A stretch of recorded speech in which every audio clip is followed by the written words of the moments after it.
Hello everyone, I'd like to welcome you to this video titled Surface Area of Solids, and what I would like you to do is get out your Math and Focus book, turn to page 229, and get out your math journal, pencil, and also a calculator. Now what we're going to do is we're going to find the surface area of a prism, and we'll take a look at surface area of a pyramid as well. So whenever we talk about surface area, we are trying to find the area of the outer layer of an object. In this case, we're going to take a look at prisms and also pyramids as well. Okay, so basically, another way that you can look at it on the bottom of page 229, it says the surface area of a cube is the area of its net. So we're thinking about anything, not just a cube, but any type of three-dimensional object that we're looking at. Surface area is basically the area of the shape's net. So let's take a look at finding surface area of a cube first. So let's turn to page 230. What we see is we have a cube here. And if you remember from your reference sheet, you can see surface area, there's a cube. So surface area equals 6 times side squared.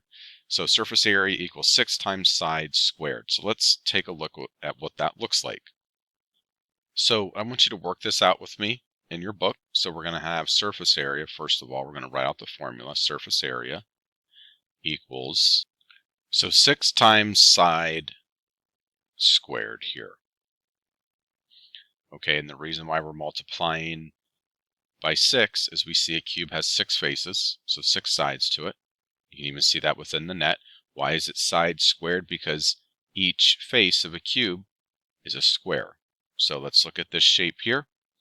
We can have surface area equals 6 times, and then a side is 6 inches squared. Now after this, what we need to do is think about order of operations.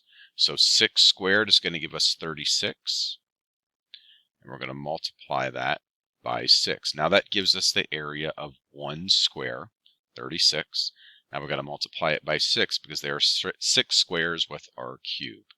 So surface area equals 6 times 36, which is going to be 216 inches squared. So surface area, it's still in square units as well.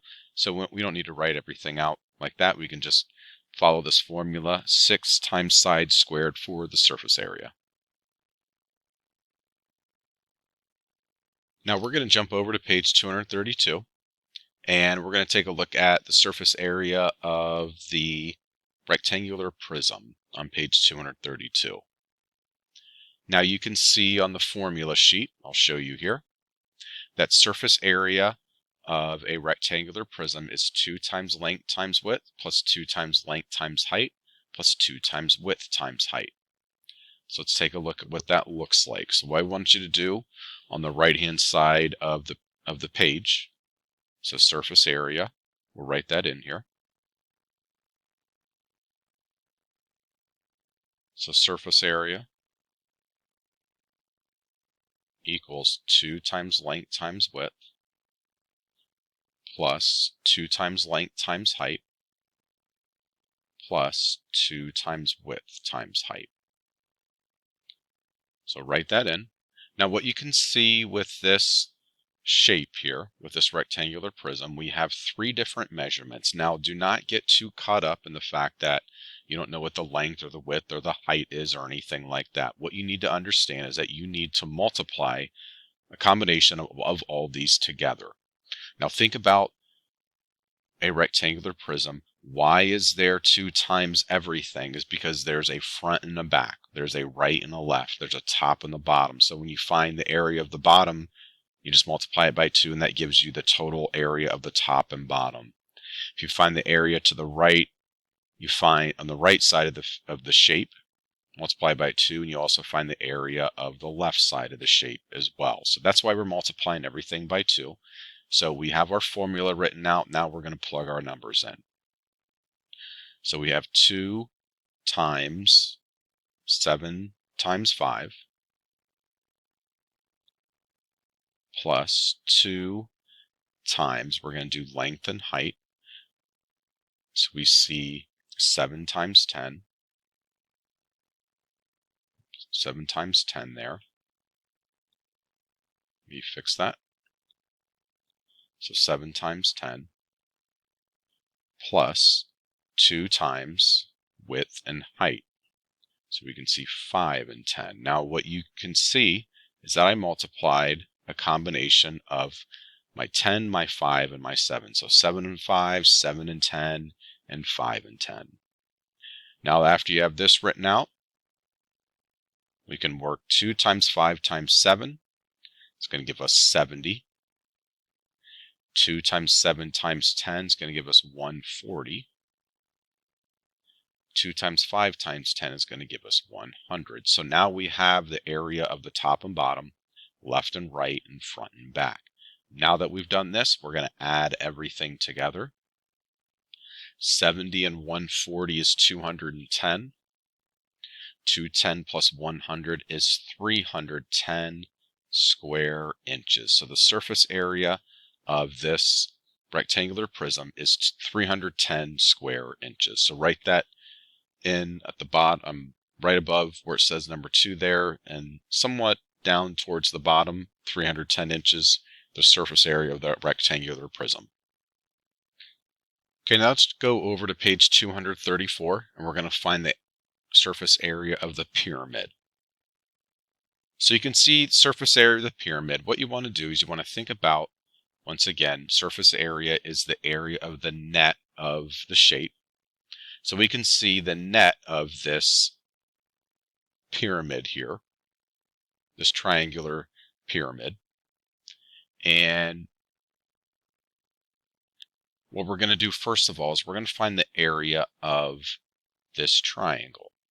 Okay, so we know area equals 1/2 base times the height, so we can see the base is going to be 6 with our triangle. The height is 5.2. So find the area of the triangle first. 1/2 times 6 times 5.2 is going to give me 15 and 6/10 square inches. Now that's the area of our triangle. Now we got to find the area of the other 3 triangles here, because the other 3 triangles will be exactly the same size and everything. Or you could say that they are all congruent. Okay, so same exact shape and size.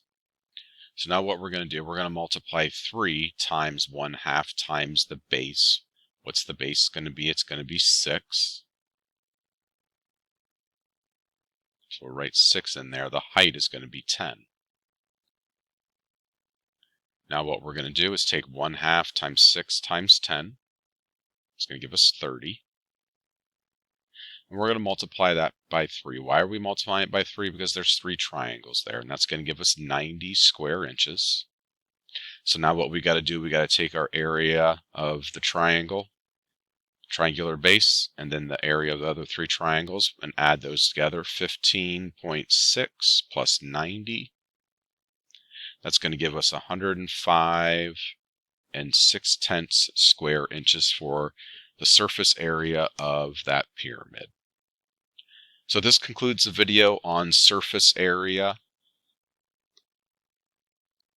of solids. If you have any questions about this concept, please come and see me.